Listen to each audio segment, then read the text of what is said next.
Oh, there I am. Hi. Hi, Lauren. Thank you. Oh no, it looks like we've already had some tech issues. Uh, we're gonna give Lauren a second to click on the screen and see what's going on. I already see some questions rolling in, so thank you to our readers. I'm gonna ask you guys a question while we wait for Lauren to come back on. And while I see if I can get out of the direct sunlight, which has decided to go right into my face. Uh, Have you read Familia? And if you did, what did you think of it? Did you love it? Did you have, I cried when I read it. I want to know if you guys cried. You guys know I'm a big emotional person. I cry every time I read a book. But did you read Familia? And did you cry while you read it? Because I know I did. And definitely keep those questions coming. If I have to, I'm going to drag my co-admin onto the screen with me, and we're just going to chit chat while we wait. She's already mad at me for saying that.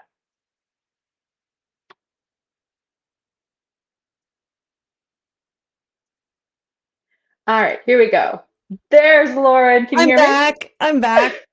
Hopefully You that just won't happen again.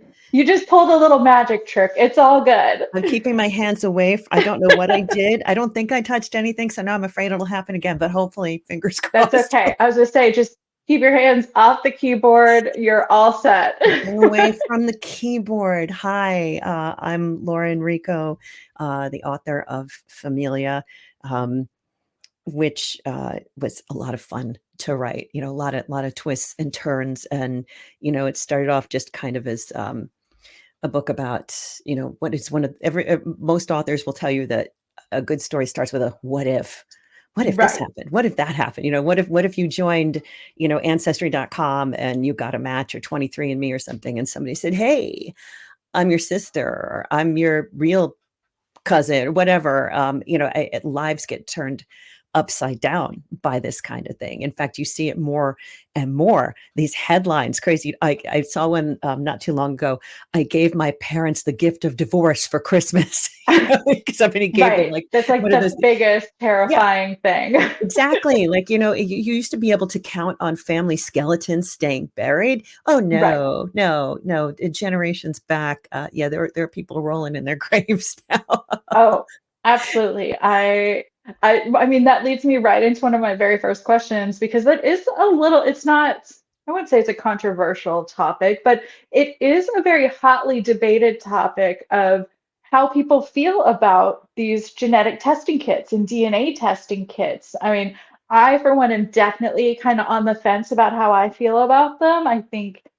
I personally think they're a great tool. For example, I have an adopted brother. It was great for us to know his genetic history for medical reasons, but at the same time, you do get into some sticky waters, and I don't love like having my DNA in a database. Right? Yeah. So I'm curious about your thoughts on it, especially having written a book that really delves into that type of history. Yeah, I have to tell you, I was kind of, not a fan. I not it wasn't that I wasn't a fan, I was not on board with it, Hmm. until it hasn't even been a year since I did it, actually, and it was my husband who said, "You wrote this book, it's gonna get published, you really should do it. Right.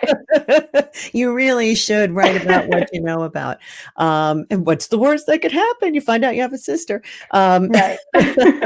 uh, you know, um so yeah, I for those very same reasons, I'm Mhm. a little like squidgy ever since they started working backwards to solve crimes, which I think is Right. brilliant. Right. Brilliant. You couldn't have written a plot better than that. I've been like, well, what's to stop them from planting my DNA somewhere at a crime? We're all a Right. little nutter butter about it. But more than that, I was concerned, and it's a shame that it has to.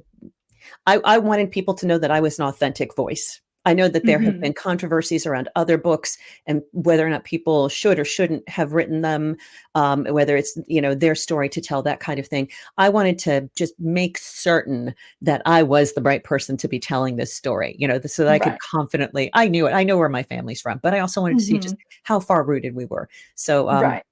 yeah, so that's how I feel about DNA. I did it and I'm glad. And I had no idea. I go back 69 generations to Puerto Rico. 16, that's 245 AD. That's That's it's incredible. incredible. It really, really is, and it makes sense. There are surprises along the way, but it was a lot of fun. My grandfather was born in Cuba, and I couldn't find a speck of Cuba. Right. But he's like, "Oh, no, well, we came through Spain and here and there," and he was able to kind Right. of backtrack that for me. But yeah, so it's an interesting thing. I haven't done any of like the health ones or anything. Some things you can't unknow. So I'm like, better not to know. That's how I always that's me personally. Like I'm okay not knowing.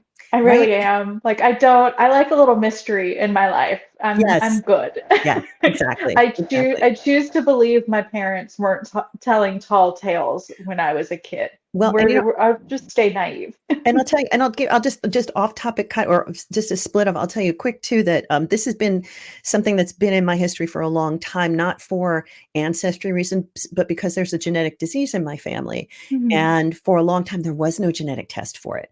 So I made the decision early on not to have children, just so not to continue this line. And then in my 20s, a test became available. And Mhm. it was a real hard decision. Like, do I have the test? Do I want to know? I'm young. What if I find out I'm going to develop this, earlier, later down the road? Do I want to know? So, you have all these things that can come into play with those Right. tests. Again, it's one of my favorite expressions. You can't unring the bell. Once you know, you know. So, Yes, I've always seen it as a little bit of a Pandora's box situation, right. because I'm very much the same. There's a very intense autoimmune disease in my family that I could inherit, and I was like, you know what? I'm just not going to know. I will just live my life to the fullest, and what happens, happens. You So can't change it's a it. very interesting it's a very interesting concept, especially like you said, it's always changing and upgrading and I don't know, like you, once they started solving crimes with it, I was like, one, that's awesome as a true crime fan, but Yes. also terrifying as a true Yes. crime fan. So both sides. I All right, well, I could spend this entire hour I talking know. I think about we probably the should talk about the book. intricacies of like, Yes. I yeah, know. genetics and all that, but we have a lot of really great reader questions coming in. So I'm going to make sure we dive into some of those. Sure. You mentioned in your conversation just now that your family does go back many generations in Puerto Rico, and we have some readers who are saying that they love the setting, that it I'm was so glad. amazing to get to see Puerto Rico shown in this way. And so one reader is wondering, what kind of research did you end up doing to establish Puerto Rico as a setting, and really its own character in the book? It is, and I'm so glad you say that because that's what I was going for, that it Mhm. would be a character in the book. Well, I went back and visited because it had been a long time since I had been. My grandparents had retired and then unretired from there, and then they went back. It's back and forth, years and years, my whole life. They've been doing that Mhm. back and forth. Um, so it had been a while. I went back just before I started to write the book, and then when I was having the edit process, it was last February, so about this time last year, um, and just I with that's about the time I started to write the dear reader letter, Mhm. and I think I talked about that, my husband Tom and I went, and I got off the plane and I stepped out and was like, oh, wow, I can breathe. I don't remember the Yeah. last time I could breathe like this. And I think that part of it is because finally through the book, I was opening my eyes and Mhm. thinking hard about the things I'd seen and experienced. And I say in the letter, I saw them through the eyes and ears, of a tourist. And, like, Mhm. hey, let's go check out the Bacardi factory. Let's go see this. Let's go see Right. that. I can tell you all about that stuff. But to look around and say, these are my people. Mhm. I am from this. I'm part of this. And it was really a different experience, and the only difference was my mindset.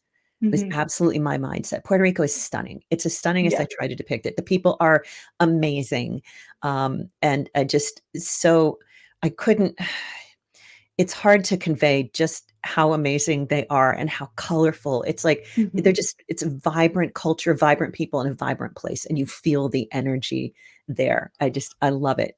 Yeah, so absolutely gorgeous. Yeah, somebody asked me if I would have said it anywhere else, and I couldn't have told the story that well because again, like you just said, it is a character. So it would have been a different story. We would have been missing that character. And I think that's kind of the character that ties it all together. Absolutely. And I can say it's funny in a way. Every time I do these chats, I always get to talk to authors that, oh, I went and visited this place. I got to write about this place. And I'm always sitting here like, I wish I could go to that place. I've actually gotten to go to Puerto Rico, and that was one of the things that like made me love this book so much more because Oh, it was a short trip many years ago, but it has stayed with me through the years because I will say to readers who haven't been, it's just as much a character and essence it in is. reality as it is in this book. It's really an incredible place to visit. And it's part of the United States. It's part of our Yes. country. These are our fellow Americans. Mhm. This is part of your country, you know. Right. So hop on a plane. I live in New York. It takes about 3 hours from New York to get there. No passport needed. Hmm. I highly, highly recommend. People are kind, and if they don't speak English, boy, they're going to try to help you figure it out. So Yeah. even my husband, the gringo, yeah, he had a great time. And he gets very angsty when he doesn't speak the language. So. Right. At the time I spoke, well, and still now, spoke about 2 words in Spanish, and yet they took care of me. They did not let me wander off into the ocean or anything. So lovely, lovely Although you place. want to, it's so gorgeous. You Yeah. All right. Again, just like the genetic testing, I could sit here and talk about Puerto Rico the whole I time, know. which It's I'm just sure we will a little Lawrence have an bit, but affinity with it. Yeah, I know. yeah, it's just, it's a vibe between us. It's all good. That's it. But this is a great little segue question because one of our readers is curious, did you learn anything new about your family in the process of, looking back through the history, seeing that you're all from Puerto Rico and getting ready to write this book? Like, did any family surprises come up? Yeah, and, they probably weren't surprised. They were surprises to me, and they shouldn't have been. It was one of those Hmm. moments, like, why didn't I Right. think to ask? Or maybe I've been told that I didn't. I knew my grandmother was from Ceiba, in Hmm. Puerto Rico, and I hadn't really thought. I knew a little bit about her mother and that there was a blended family, big family. And it wasn't until recently that my grandmother has dementia, unfortunately, so I can't really Hmm. speak to her about it anymore. But I asked him, and what I didn't realize is that my grandmother, as a child, lived in this area when the military built a base there. I think Hmm. Roosevelt Roads, and they displaced actually a lot of the people who lived in the area and moved them. And my great grandmother and grandmother and her family were among them. And that ended up being like my great grandmother's ticket out of, I won't say poverty, but a very modest Hmm. lifestyle. She wanted more for her. She had like, I think at that point there were maybe 4 daughters, all about of marriageable age. And my great grandmother made money by cooking for the servicemen and women, presumably, who were there, who were missing home cooked meals, didn't want to eat, at the mess hall. I don't know what the facilities were like, but she ran like a little catering place out of her kitchen and banked a lot of cash, and eventually moved them first to San Juan and then here to New York. So that and where all of her daughters, I believe, met eventually their partners and made their way into different parts of the country to start new lives. So she really wanted her girls to see not Puerto Rico, of course, so proud to be there, beautiful, but at that time, Right. especially, in the I could say late 40s, she wanted them to have a bigger, broader Hmm. experience with more opportunities. So I love that. I always love uncovering right, little pieces of family and how it fits into history. I mean, it is history. It's just I history that's know. personal to you, and that's something I always love. And that's really, it's like you said, it's one of those things where you're like, oh yeah, I mean, it makes sense when you look at the big picture, but it's also great that like you got to discover it as part of your Oh yeah, process. makes me wish I wrote historical. I'd love to go back, but I'm just like, no. I know I'm a huge, huge fan of history and I am a history nerd, but the idea of trying to write something about and in history, that's so much research. This is I when I wish couldn't. I was, yeah, I wish I was Kristen Hanna. That's, Right. that's it. Yeah. So Well, once again, you're just kind of like reading my mind because one of our readers is curious what authors have influenced you as a writer. oh, yeah. A little bit of Um, a tricky question. what's interesting is I never wanted to be a writer. It happened, Hmm. I'm going to say about 10 years ago, I started writing in my 40s. And just to go down a rabbit hole a little bit too, Yeah. I struggle with just major cyclical depression. It's just I'm Hmm. wired that way.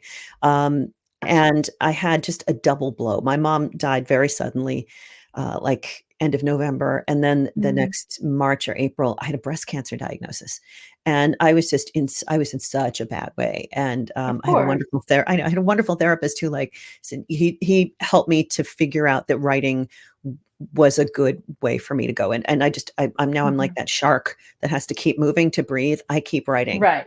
Just keep keep writing, and going. it staves off the depression, right? So the point of this was I was never writing before. So Hmm. what gave me the training to write was all the reading I had done, as I Right. was growing up. And I look back, I'm like, wow, I was reading women's fiction when I was like a kid. Yeah. So I go back and, Jacqueline Michard, The Deep End of the Ocean, Mm. Sue Miller, the Good Mother and the Senator's Wife, those are the originals I love. I was thrilled when Jacqueline gave me a blurb for the book. I was just like, oh, fangirl. And but more contemporary, I love Leanne Moriarty. I Mm, love her yeah. style. Yeah, and Kristen Hanna. I I wish I could convey history the way she does. She's fabulous too. So yeah, I think that those are the big ones. But I've done my share of I had a very brief period when I lived in Mexico actually as a teenager Hmm. with my grandparents, and I didn't speak Spanish. I was learning, but not. My grandfather had this great library that was way too advanced for a 13-year-old, and I read Right. right every Michael Crichton book, every Sidney Sheldon, Rage of Hmm. Angels, all this crazy stuff. So I'm very well read in the commercial genres, yes, and Right. some literary stuff too. But yeah, but I'd say the women's fiction, especially when they were in, there's like a golden age, I feel like, of women's fiction, like in the 80s and 90s Hmm. in there. So those authors, yeah, There's always something about a family member that gets you reading mystery thriller, intense novels that are right. way too mature and old for you. I used to steal my mom's copies of Stephen King and Dean Koontz and Oh, me all of too. those Oh at my like second god. and third grade. Oh my And god. Second or third grade. Holy cow. I Stephen I King's like was blowing up children. What were you doing reading? I know. I was, well, let me tell you, I got in trouble for that one. Not I from my bet mom. you My mom was like, she'll read it, let her do it. But the school was a little bit more like, that's maybe too old. But at the time I thought it was totally appropriate. But I'm What'd you telling you, do? it's always a family member that gets you into It trouble with the is, book. right? Yeah, or yeah, yeah, or helps you to fall in love with them. Right. I have Yeah, some great that's a well, better way to put it. I'll tell you what makes me so proud is behind me, I have backwards here, a copy of the Book of the Month Club edition of Familia. Hmm. That is like now my prized possession because Grandma Rico was a lifelong member of the Book of the Month Club, and nothing would have made her happier or prouder than to see Yeah. my name there, my book there.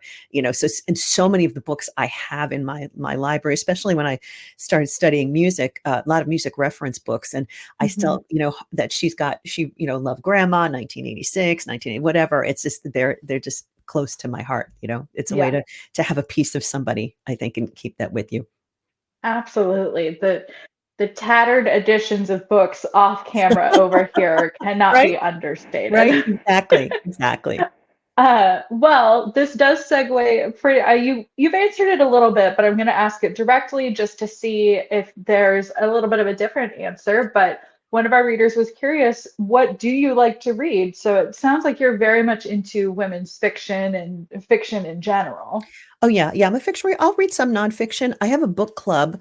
I'm a member of a book club where we do a very cool thing every year. Mhm. We do a sleepover at Christmas. Somebody has a big house out on the tip of Long Island, and we do a holiday sleepover, and everybody brings one book that they pick out a book to be read for the year. There are 8 of us, 8 or 9 of us, and you bring it wrapped, and we just trade books and open them Oh, up and that's see so and we cool. see what we get rather than, like, what do we get? Look at this list. They're saying this. Everybody just picks one, whatever it Mhm. is.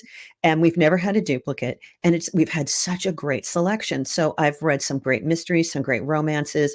I read Actually, I was the only one who made it through the Anderson Cooper Oh biography last no. year. I made it. They're like, yeah, we abandoned that. No, Oh boy. it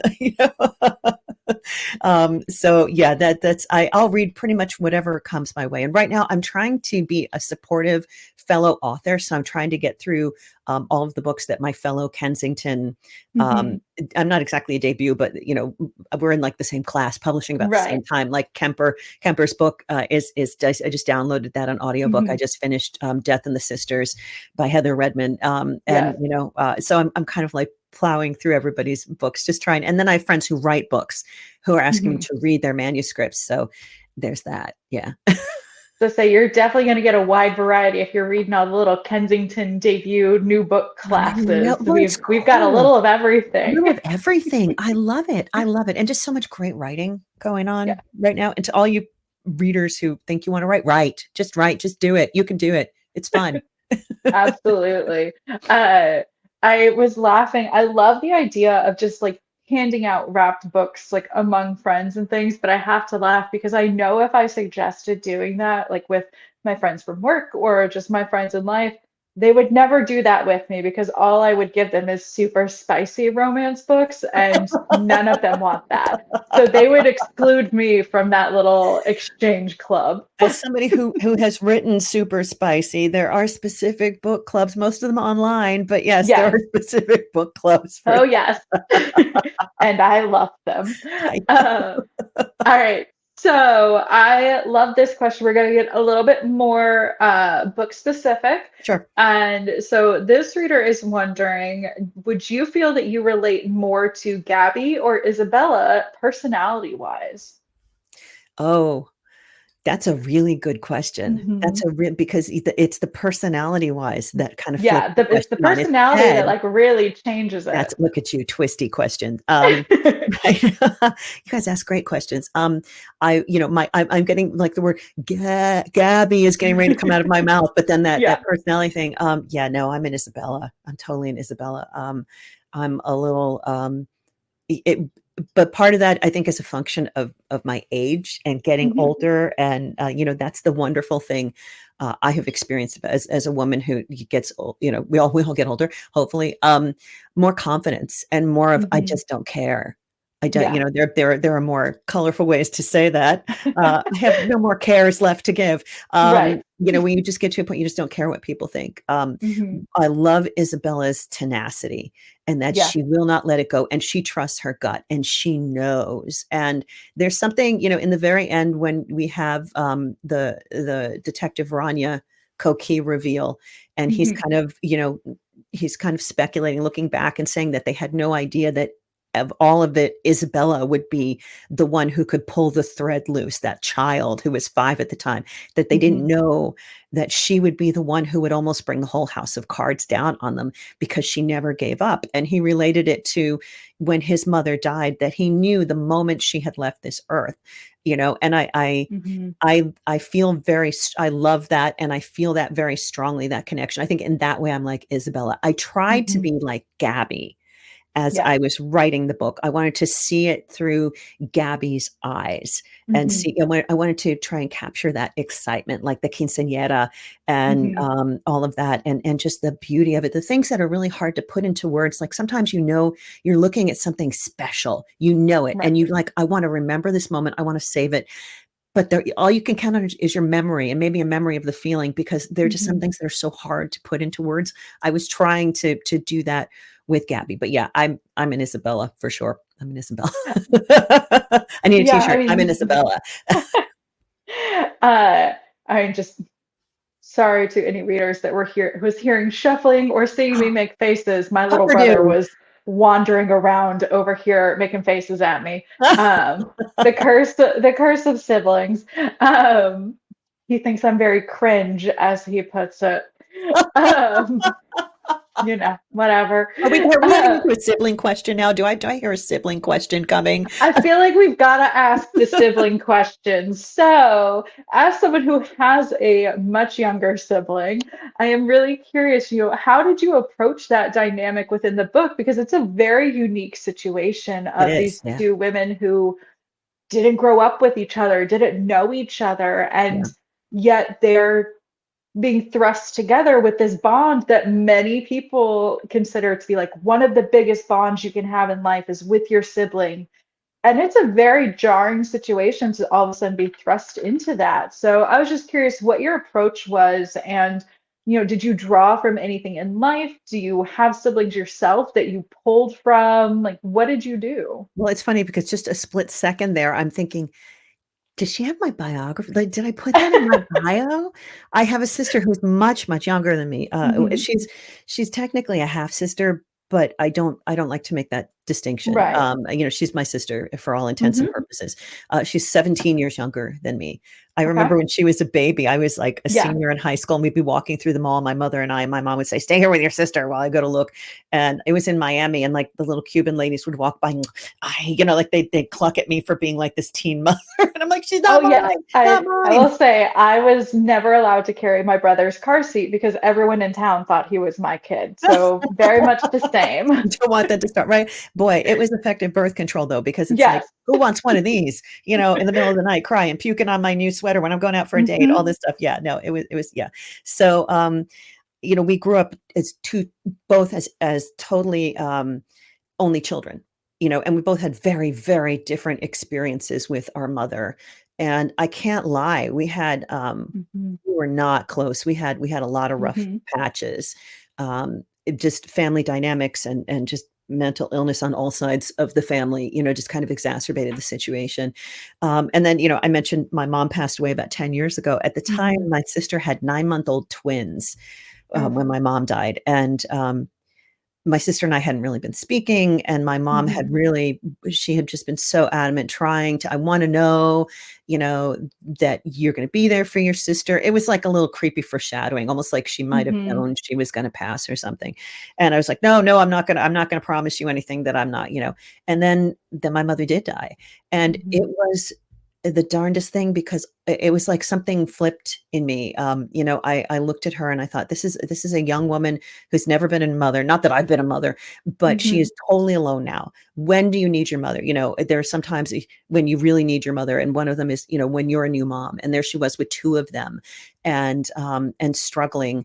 And so from like that moment on, I sort of made a vow that I was going to do right by my mother. First, I had to couch it that way to myself. I was going to do right by my Hmm. mother. I was going to honor that and do what would my mother do? That was always Hmm. my question. What would my mother do in this situation? How can I help her navigate this situation? And as time has gone on, she's matured. Her kids have gotten bigger. I've matured. Interesting. Our relationship has matured into something Hmm. much, much deeper and better and respectful and wonderful. So it was someday I'll write about that relationship probably, but yeah, I hated her. I really did. Yeah. And she hated me. It was really a loathsome kind of a thing. And now she's like my hero. Hmm. So I'm glad that was it. And I guess some of that factored into this book. Hmm. I didn't think of her in either of these characters exactly, but I'm sure I drew. No, I know I drew on it in some of the art, the little fights, the snips, especially when Isabella like tries to blow it all up when they're staying at that resort overnight, and she picks the big fight with Gabby. She picks the fight. I've been in that situation where I've picked the fight before. So I definitely that's a great question because I hadn't really thought of it but like that. But yeah, exactly. So yeah, I did draw on personal experiences for sure.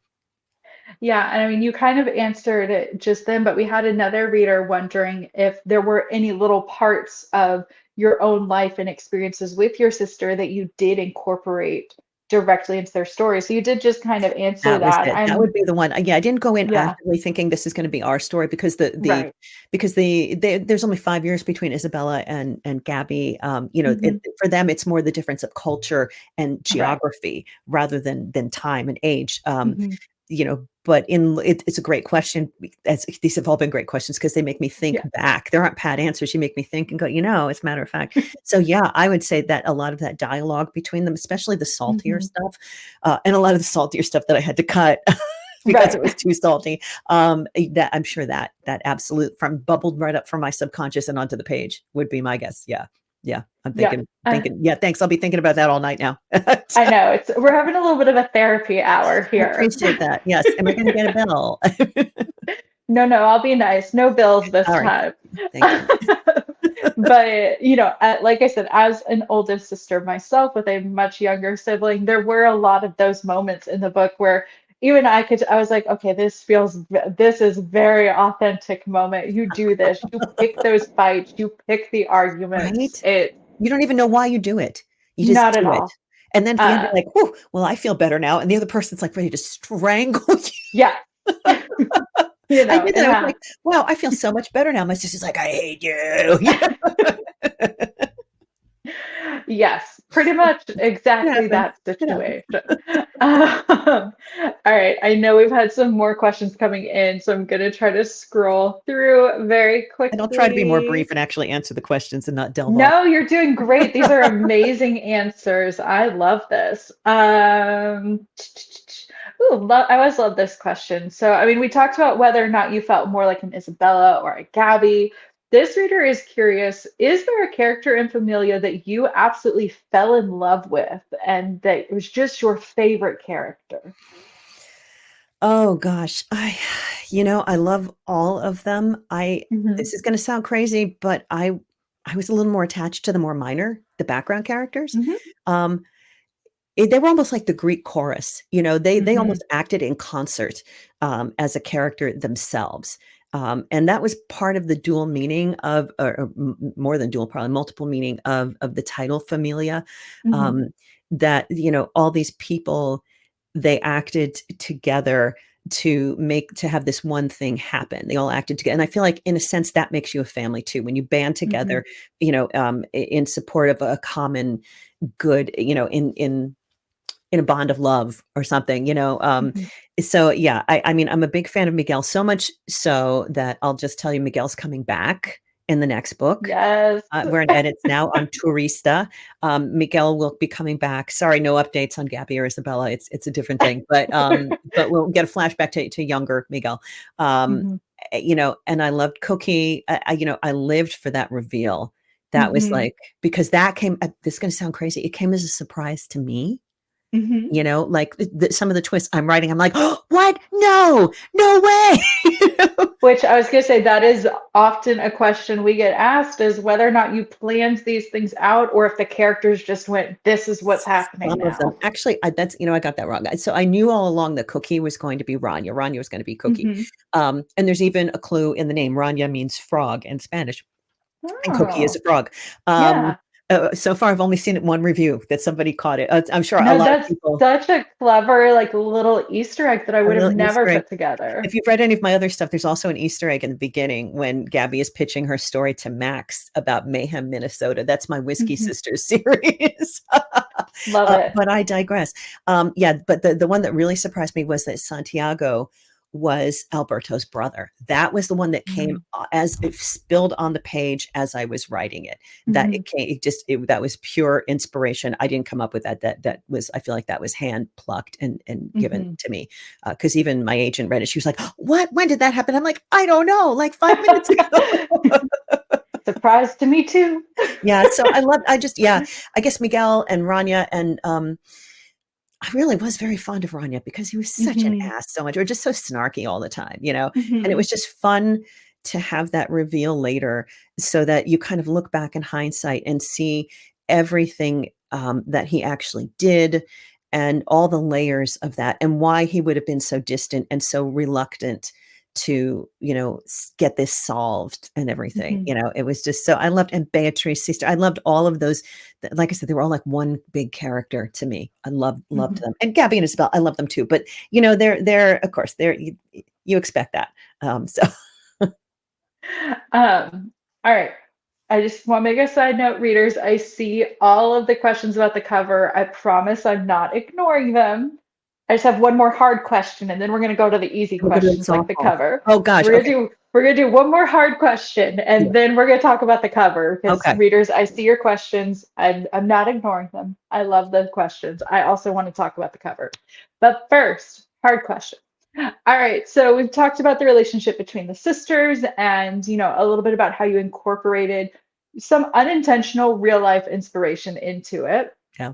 What was your process for bringing to life this cross culture situation? Because it would have been very easy to have a character, you know, from a not Puerto Rican background come in and feel very stereotypically assumptive about certain cultural practices, or coming in and, yes, there are some foot and mouth moments, but it would have been easy to make them much worse, so to say. So I'm curious, Yeah. how did you approach that? Did you have conversations with people who weren't of this background or things like that? Like, what was your process for it? I just wrote it first, Hmm. and my litmus test in the end was my grandfather, who Hmm. is he'll give it to me. He read the book. He's like, "It was a good book. Would have been a Yeah, great book. It would have been a great book if I liked books like that, but I don't like books like that." that is such a grandfather response. What? What is that? What?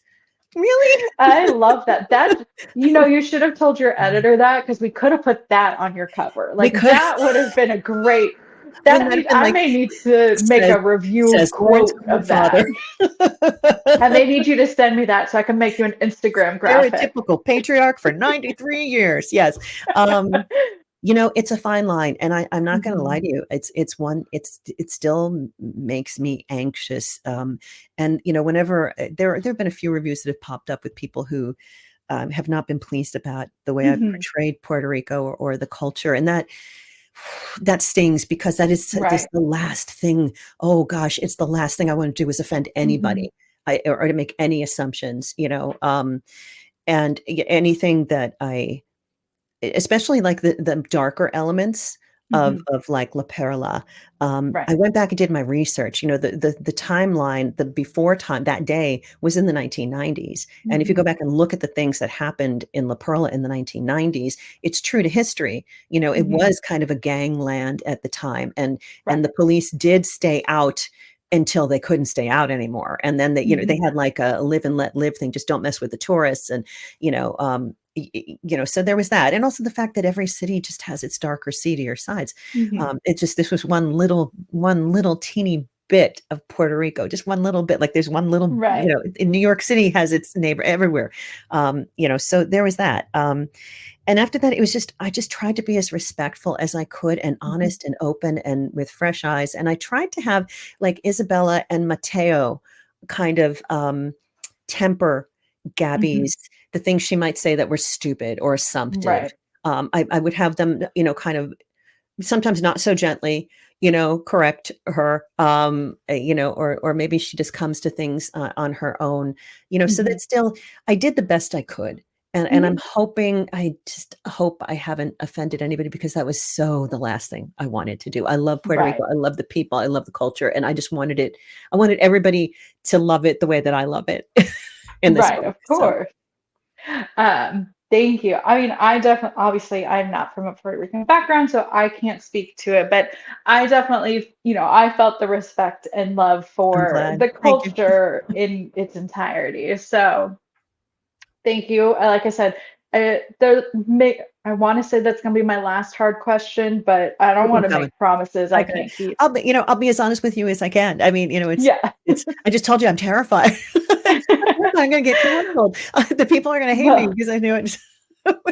Well, first we'll go to an easy question. Okay, We give me a have couple. so many people wanting to talk about this gorgeous, gorgeous cover that you have on this book. I wish I could So, have had something to do with it. I had nothing to well, do that with was it. going to be Nothing. question number one. Did No, you have input? well, I was asked if I had Yeah. any ideas, and I had none. Hmm. I had none. I'm much more. I am smart enough. I'll give myself enough credit to know that there are some things I don't know enough about, and I will leave that to the people who know what they're talking about. So the Yeah. cover, if it had been really hideous, I read this great interview once with it. I wish I could remember the author. He talked about how he hated the cover. It was this woman walking a Oh, dog or no. something. He hated it, hated, complain, complain, Hmm. complain. They said, all right, we'll come back. They sent it back to him. They took the same woman. They just put hot pants on her. They Of put like course. hot pink hot pants on her. And it's like, by the time it got to me, like my agent said, look, because I was like, well, could we tweak the blue, the teal, just a Hmm. little more blue? And my agent's like, look, 10 people had to approve that cover before it got to you. No, they're not going to change them. What she said is, you know what? It's going to look great in a thumbnail on Amazon. It's going to look great on a display table. Mhm. And I, it was so unexpected. It was not, I don't know what I expected, but that was not it. This cover was not it. And I will say that I wasn't immediately like, oh, it's the cover of my dreams. But you Right. know what? I've fallen in love with it. I've Mhm. fallen, and the more it was because it's so clear to me. And I actually, I need to meet the person who did the cover, because it's so clear to me that that person read the book, got the Mhm. book, and designed the cover around the different elements. The sun on one side, the city on the other. It's the two worlds. I think that's Gabby in the middle, but maybe not. And the flowers, that had, with the garden that she did on the wall. It was just, there's so much thought and care, and even like the font, that it's a little more casual and quirky, and maybe something even that you'd see in, street art or something. Mhm. I loved that. I have fallen in love with the cover. A girlfriend of mine saw it and she said, dude, you hit the cover jackpot. It's like all the other authors are going to be jealous. And well, I've seen the Kensington covers; they're all gorgeous. So, I'm especially proud of mine. So yeah, I love it, but can take absolutely no credit for it. But I had it blown up. That's why it's big behind me on the wall. Mhm. Yes, I will say, and sorry, readers, once again, I've got so many. I now have two dogs in my house, and one of them is getting very mouthy right now. So I wish I'd known, apologies. because my dog is banished to the den downstairs where she can't be making a fuss. She could have Well, made an appearance. unfortunately, I don't have a closed off room, but I did have to put a large baby gate up to keep myself away from the dogs because otherwise it's chaos over here. So apologies if you can hear barking. He's quiet I for the like it. moment. I think it's kind of cool. Um, but I was going to say, as you mentioned, your agent saying that so many people had to approve this cover. Let me tell you, it's always a miracle when we can get everyone to love a cover unanimously. It's usually me and like one other person on my team are like, but what if we did this instead? Because all we do is look at Instagram and Facebook. But I can promise you, your agent was not lying. Literally every No. person on the team was like, "Nope, this is the cover. It's Don't covered. touch No, it." it's gorgeous. No, I love it. I have, and I hate to admit that it wasn't immediate. It wasn't, it's not that I didn't like it. It just wasn't an It's immediate. just very different. It's like, And it I was, think, it yeah. was. And it's kind of, it's not illustrated, but it is. Hmm. It's not photographic, but it's representation. It's Hmm. really unique. And I have to tell you, as an author, um, Kensington this is my first, I've done some small press publishing with Entangled, which they're great. But Yeah. to have this level of attention and focused on my book, I just, it's been such a wow. I've just felt so well taken care of. I feel like people love this book and are championing this book behind Hmm. me, and through every single process, every Yeah. single part of this process. So it's been easy to kind of sail in on that and promote it and everything. 100%. And I mean, I just want to have this last little section on talking about the cover because I really love this from this reader. I mean, you've said that, you really didn't have much, you didn't have any say in the cover. It was a shock to you as much as it was to anyone else that got to see it. But I'm gonna reposition this question just a little bit because now I know some of the answer to it. But just because everyone can look at this piece of art and see something different, get some type of different inspiration from it, would you say that you think this might be the painting that Isabella does at the end of the book? Is this something that might represent what she does? Stylistically or literally. Either up to interpretation. Like I said, we're gonna Stylistically, broaden it. stylistically, yes. Hmm. Literally, well, clearly not literally, because I Right. hadn't seen this cover before. There was a painting. I went looking, I went Googling, different variations on the Madonna and Child, Hmm. outside. There's so much, especially in the Catholic artwork and everything. And I found a contemporary one that I can't find it. I'll be damned if I can find it now. I'm going crazy trying to find it because I fell in love with it. I'm like, but that it was the basis for. Mhm. I had a specific image in front of me when I designed it. Yeah. Yeah, so that's always in my mind. And I have to say there is no graphic anywhere that I have seen of Mona Lisa draped in the Puerto Rican flag, but I would love it if Mm. somebody would do it. I keep thinking I'm going to go on Fiverr and hire somebody to make me the graphics so I can do t-shirts of Just it. say Fiverr or the dreaded, AI. I bet you Yes. could get AI to Oh, the spit it dreaded out, even though AI. like I'd never want to support AI. I never said that as a publishing person. Yeah. Um, all right, I do want to give a quick shout out because this reader left a very sweet comment. They said there was a lot of love shown throughout this book that helped heighten the realism to them in the story. So they could feel the love that you put into Oh, this book. And I think I'm that's so a very glad. sweet comment. So I want to That is shout a that out. sweet comment, and it's something that I try to do, to be honest, to be emotionally honest Hmm. when I'm writing.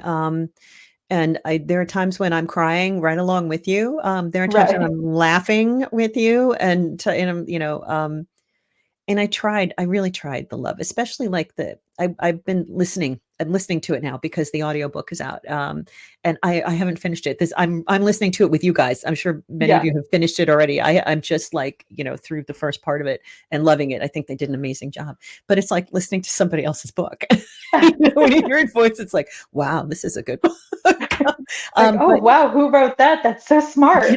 yeah. So I'm hearing Isabella talk about, being a 5-year-old, with this infant and her 5-year-old, Hmm. not quite 5-year-old self, dealing with the baby and her kindergarten level, rationalization and all these things, and the love and the complex emotions, because there are so many complex emotions. I Very try much not to, so. I can't write an emotion I haven't had. Hmm. So those I try to catch those complex things, and there was a lot of love. Thank you so much. You guys are great. You write great questions. Thank you. Um, They said, I love our little book club. They always come with the best questions. There's something you need to know about writers. We all think we suck. Doesn't matter how good you are. We all, and it doesn't matter like, oh, it's sitting Hmm. on the New York Times bestseller, but I suck. And it's like, oh, Hmm. imposter syndrome. No, I'm terrible. Yes. So yeah, it's thank you. And one plug before I forget, I'm going to ask you guys, please leave reviews. If you I was liked it, you just about didn't to like it. say Yeah, the if you liked it, you didn't like it, it was meh, an honest review. You have no idea what an impact you have on an author, not only because hmm we're so grateful to have them and have your feedback. um, I'm especially appreciative of the critical reviews that are not mean. They just lay out, hmm I didn't like it, and this is why. right. And that's really helpful for me. So, and thank you to anybody who it's okay if you felt you had to not give it 5 stars. You be honest, because it's not going to Hmm. appeal to everybody. But please do, for myself and any book you read, any author, you're doing a great service to them if you write a review and then copy, Goodreads, Barnes and Noble, Amazon, all of that, because you help us hit algorithms too for sales. But Yeah. it just means a lot to us. So please, if you, whatever you're reading, please do leave a review for your authors in the books. So there's that. Okay. Yes. No, you took the words right out of my mouth. I was literally just about to slide in and be like, and if you've read it, go leave a review. So once again, you're just kind of stealing my brain I cells mean, here. it's the Lauren thing. It We're on is. the Lauren level. Yes. It's just a little connection we got going here at this point. All right, I'm gonna keep going with the easier type Sure. questions. I could We're do gonna this all night. softball, Keep them yeah, coming. My husband will bring you softball pizza at our some way point. out. Yeah. We've had a couple of readers ask, do you have a favorite writing ritual or location that you have to be in when you write? I always love to know, like, are you a music listener? Are you a white noise? Do you need silence? Like, what is your routine to get into writing?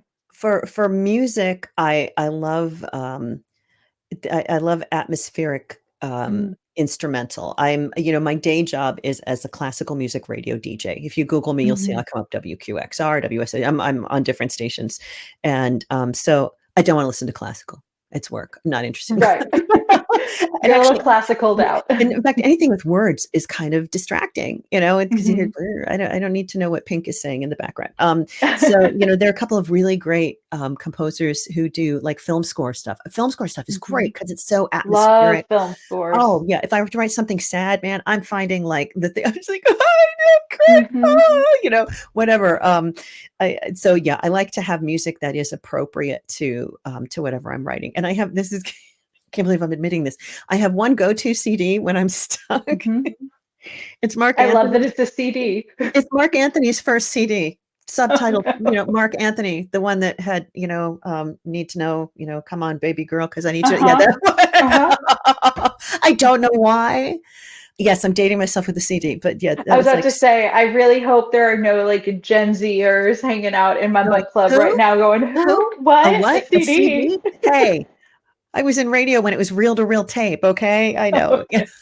Um, yeah, so there's that. For music-wise, yeah, it really depends on what, I can tell you, but I almost fell out of my chair because, yes, I always say, okay, so Familia was a Dunkin' Donuts book, and Oh. Teresa, which I finished now, is a Starbucks book. I've thought, if either of them hit the New York Times bestseller list, I'm going to write to Dunkin' Donuts or I'm gonna write to Starbucks, depending on which book it is, and say, Yeah. "Can I have lifetime coffee?" You If I owe keep me. if I keep mentioning that this was this, yeah, really, like, the entirety of each of Mhm. these the last 2 books I've written have been at either one or the other. I think it's because I didn't really have I have a lovely home, but I didn't really make a space for myself to sit and write. Mhm. If you could see me now, I'm in a space that has, a producer's desk for radio, Mm. for Yeah. recording, and a big mic. There isn't room for a keyboard and, to actually write. So, I would go to these places and sit for hours and hours. They know Mhm. me by name. I knew the staff. Mhm. They'd see my order come in on the mobile app. They'd have it waiting at my table for me, my favorite little table. There's my drink, there's my egg wrap, and, they, "Hi, Lauren," and, I come in. So, the only reason I don't mention them by name is because I don't want anybody to know exactly where I live. So Right. No, of course. I think that's that's my big very fair. yes. So yeah, a Dunkin' Donuts and Starbucks, are the two for me. Yeah. I love that. I'm glad that there's not a Dunkin' or Starbucks near me because I would be significantly bigger than I am, and I don't need that in my life. I do live near a Czech bakery, just like a quarter of a Oh, mile down the road, mm, and they have the mm. best I pitch. I can't even get started on it. All right, I've got one more question for you before I make Yes, myself really hungry. So I I haven't know. had dinner yet. I get dinner right after this, so we're You and me moving and both. grooving. Yeah, the husband's going to pick it up. Yeah. Oh, I wish I could get my dad or brother to cook me some dinner, but I'm gonna go cook dinner after this. It's all good. Um, but one last question, and you kind of already said this at the beginning of the chat, but I wanted to give you space to really talk about it. We have a lot of people in our book club who are interested in writing, who dream of being authors, who, just have that passion and love for the written word. And Yeah. as someone who, like you said, you never thought you No. would be in this space, Yeah. I would love for you to just take a moment to, what is something that you would tell those people? What it doesn't have to be advice or anything like that, but what is something you would tell them and support for Go what they for it. want to do? Go for it. You can do it. I wrote my first book when I was, 45, 40, Mhm. 43, 44, 45, somewhere in there. After never having thought about writing. I don't have a degree in English, no MFA, nothing like that. I just sat down and I wrote and I wrote and Mhm. I wrote. And when I think I saved them all for a while. I got like 90 rejections on my first book, Mhm. Reverie, 90. And then I self-published it. And the next two I self-published, and I've kind of managed to work my way. I did it all backwards. The agent was the last thing I had. I Mhm. was self-published and then published small press. Then came the agent. Then came the bigger press. Um, my one of my favorite expressions is if you're knocking on the door and nobody answers, climb in the window. Okay, just Mhm. climb in the window or get one of those big things that the police use and knock the door down.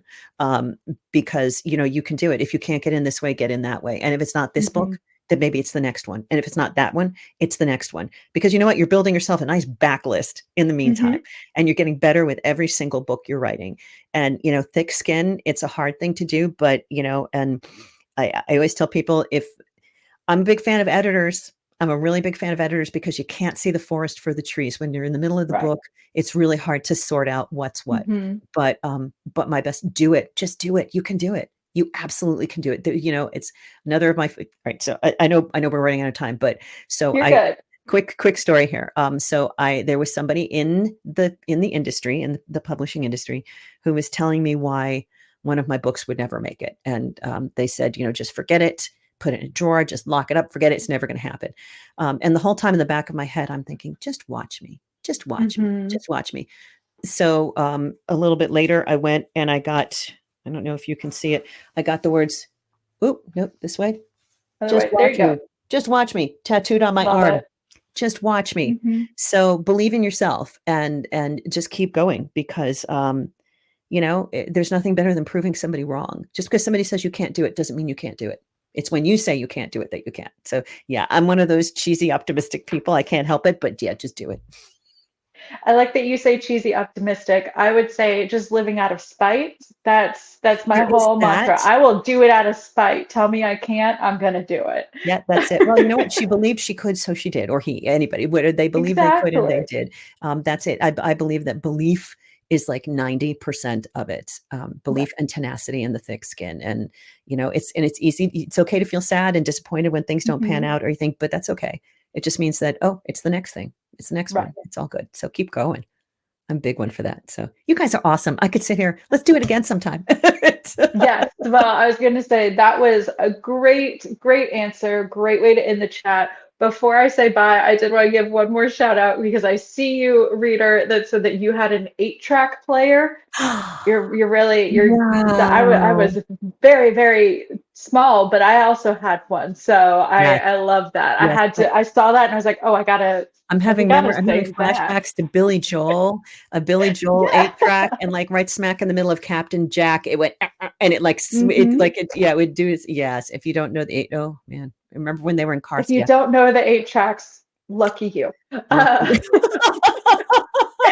But thank you so, so much, Lauren, Thank for joining us. you. Thank you to all of the readers. Your questions were amazing. Like I said, we will be pulling a lucky winner from our comments section. You're going to get an awesome mug generously being given by Lauren, as well as a signed book plate with a copy of the book. So that will be coming your way. And yeah, like Lauren said, go review the book. I'm not gonna Please lie, I do. keep feeling weird when I'm like, do what Lauren says, but Do we're it, Lauren. almost to the end. Everybody should do what Lauren says. Yeah, But go leave a review of the book if you've read it. Go check out the book if you haven't read it yet, because you need to read it. It's so good. Oh, You'll I've laugh, you'll spoiled some of it cry. for you. I'm sorry, but it's No, still you're fun. not at all. And yeah, make sure you go check out Lauren's website for any updated information, next books, events, all of that fun stuff. And Lauren, thank you so, so much. Thank This you was a so much, great Lauren. I chat. appreciate it. Thank you, guys. You're awesome. Thank you for reading it. Really, thank you. Thank you. Thank you. Have a good night, everyone. Good night.